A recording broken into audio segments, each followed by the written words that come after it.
غلطات بتخليك تتكلم انجليزي بشكل غلط. part 3. كمل الفيديو عشان تعرف. هنتكلم عن خطأ مهم جدا مش بس في النطق ولكن في حرف الجر كمان. زي الكلمة دي نطقها هيبقى afraid بمعنى خائف.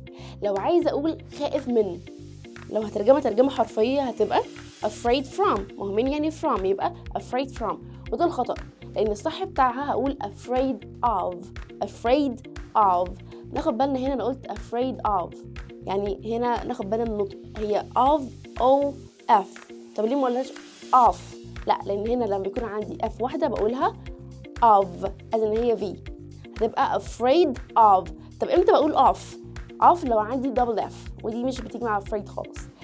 يبقى النطق الصح بتاع الكلمة دي لو عايزة أقول خايف من هقول afraid of. وبص برضو الكلمة دي لو عايزة أقول متزوج من، لو هترجمها ترجمة حرفية هتبقى married from. لو ترجمة حرفية وده هيبقى خطأ. طب الصح بتاعها ايه؟ married to. وبرضو لو عايزة أقول لحد أنا مستنيك مش هقول له I'm waiting you، هقول I'm waiting for you. ما تنساش تقول لنا في الكومنتس لو كنت بتعمل الاخطاء دي ولا لا، وما تنساش ليك مكالمة مجانية في جوتاكي مع مدربين محترفين هتمارس معاهم اللغة في الوقت اللي يناسبك.